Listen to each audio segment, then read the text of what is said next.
All right, let me get started by telling you guys a little about myself. I'm a clinical pharmacist in the emergency department, but I'm also a maker, a design thinker. I'm a lot of things. Mostly, I'm just a huge geek. And today, I'm here to geek out with you guys about creative spaces. So we need as much creativity as we can get if we're going to even begin to solve the problems that we face today in healthcare. And that means we need the space that supports creativity, and we need to fill those spaces with the right people. So why is it that most of us say this when it comes to our creativity? I had a student with me, a pharmacy student recently on rotations, and on our first day, I brought her down to the health design lab, and she loved it. She thought it was the coolest thing to have a space like this. And then she said it. Too bad I'm not creative. Then not 2 minutes later, she sits down and starts doing this. And I said, Gianna, how are you going to tell me that you're not creative when you just pulled like custom markers out of your bag and started practicing calligraphy? How does this happen? How are we so good at just beating down creativity in healthcare? Do you guys remember being kids? We were so comfortable with our creativity. We're always geeking out about stuff, exploring or making things, and just like 13-year-old me here, using our creativity to solve problems. I was so excited, even as I entered my collegiate years, at the prospects of becoming a pharmacist. I mean, it's basically a professional geek, right? So I was going to get to play mad scientist in the chemistry lab.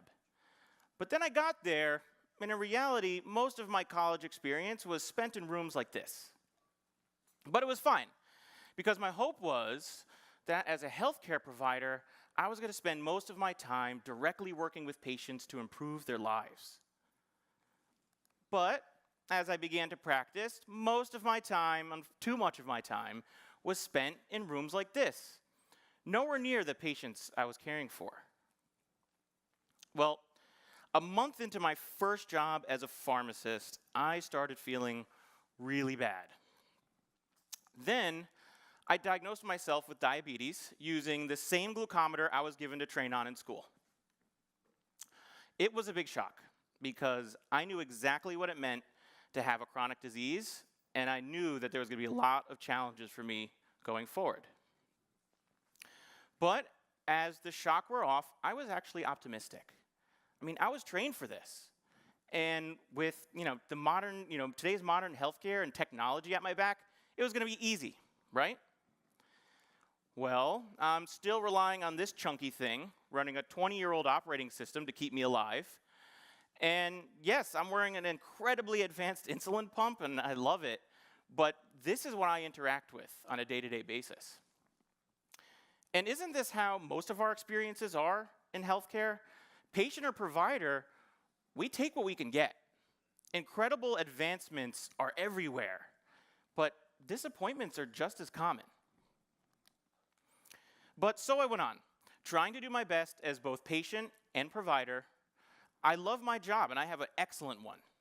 But surrounded by all of these problems every day, I didn't even know how to begin to approach them. I began to burn out because my creativity was dead. So I got lucky when I discovered something called design thinking, because it gave me a path to be creative again. Within this methodology are the tools that I needed to start to think differently, because nothing was ever going to change if I just kept approaching things the same exact way. So in my path to rediscover my own creativity, I became obsessed with one concept. And that is, intentional or not, the spaces in which we work and live have an incredible effect on our actions. And realizing that my own lost creativity was in part due to the cold clinical environment of healthcare, I had to look elsewhere. So, for inspiration, I read books like Make Space for tips and tricks. I looked at centers of creativity like IDEO and the Stanford D School.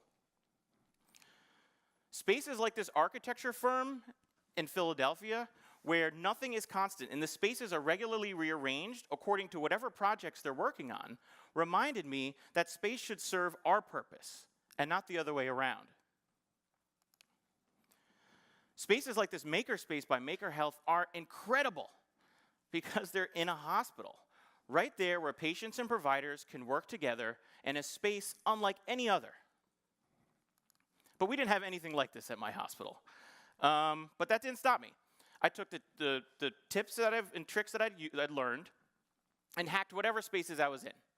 Even a dingy old boardroom like this can become a creative space if you just use the room differently and turn your back on that big table in the middle of the room.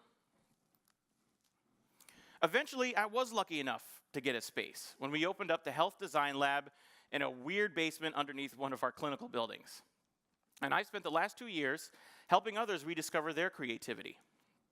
But really, we need way more creativity than that. So the question I have for you is, how can you hack your spaces to support creativity? I have some tips, and here's my first one. Put everything on wheels. Or at minimum, stay away from any place where the furniture is bolted to the ground, because this helps support intentional flexibility. Something that can help with this is the room reset, and this is something I picked up from the Stanford D School. And a room reset is a default room layout that is completely useless. And what this does is it forces the occupant to be intentional about how they arrange the space. And when you have a blank space to start with, that blank canvas, you can be intentional with how you arrange things according to what level of activity and what type of thing you're trying to do in that space. So like in a room arrangement like this, we have 2 different areas where your participants can move through it, and each has a particular goal and a particular activity level associated with it. And then also another thing that people often forget is when a room or a space gets old, leave. Right? Don't have class or don't have your experience in the same place you always do. Go to another space. Go outside. Because if you just change your space, you'll change the conversation. My next tip is this. Get your head up from behind your desks and use the walls. Try to get out of your comfort zones, slouching behind a computer. Because when you get your ideas on the wall, it allows you to see them in a whole new way. And the best part is it invites others in. Just like a piece of art, when you hang it on a wall, it starts a dialogue around your work. So what we'll do is we'll create design bays for people in the lab. They can use the whiteboard for ideas that they're willing to get rid of, and the cardboard panels are there for things that you want to keep and save for later. I mean, what better way to invite creativity than to give somebody a blank canvas like this to work on? Now, this might sound simple, but you have to have Post-its. That's because Post-its are powerful, because they're idea democratizers. If you've ever worked in a group, there's always going to be somebody talking too much and somebody not enough. Post-its give everyone a voice, because all you have to do is write down your thoughts and put it up on the wall. Active ideation with Post-its also helps you avoid preciousness, which is a common killer of creativity, because it's the simple act of writing your idea down and letting it go opens your mind up to your next big idea. So here's my next one. Don't let anyone get too comfortable, because obviously if you sit long enough, you're going to start getting tired and you're going to stop engaging. Something I picked up from the Makespace book is the 39-inch table and the 30-inch metal stool, the perfect uncomfortable partners. I mean, honestly, it's almost impossible to get comfortable in one of these stools, and the table height encourages you to work standing up. Because, when you have participants in various stages of standing and sitting, this dynamic space encourages them to stay active and engaged with one another. Here's my next one, and pretty much my favorite. Build something. Think with your hands. Having access to modern tools like 3D printers allows you to get your ideas out of your head in incredible detail. And, I mean, they're easier than most would think. I can teach anyone here to use one in just a couple hours. But you don't need a room full of expensive machines to prototype your ideas. This is the most powerful tool in the health design lab. My prototyping cart filled with arts and crafts supplies. Making things with stuff like this is powerful because it's accessible, and pretty much anybody, regardless of ability or background, can create. And that's what makes it powerful. It lowers the barrier to creativity. I mean, when was the last time you were given license to just build anything?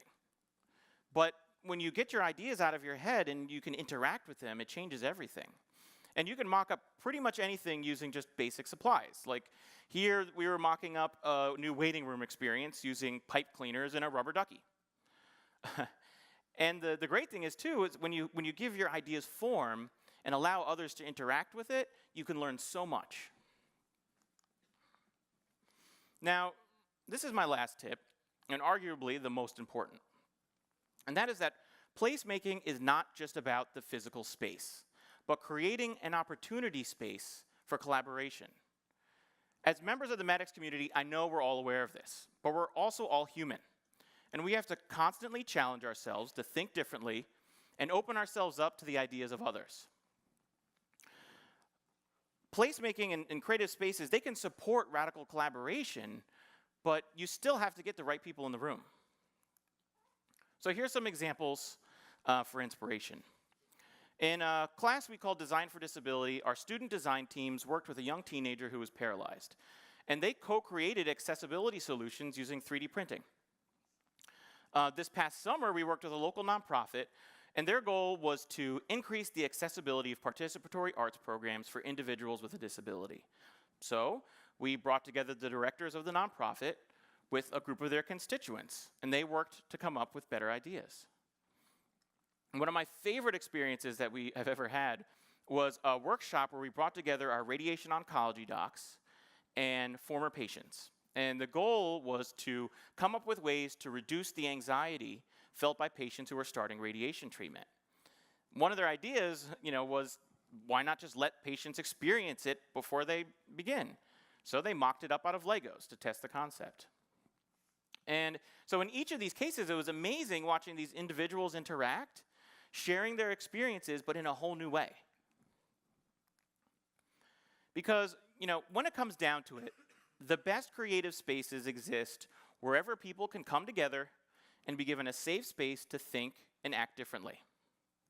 Imagine the interaction that a patient and provider would have sitting at that boardroom table versus as you see here, working together, interacting as equals and creating something. So my challenge to you today is to hack your spaces and create that safe space for creativity. Even if it means just bringing a stack of Post-its to your next meeting, give it a shot, right? Because then maybe, even if you or those around you won't admit it, you'll all be just a little more creative. Thank you.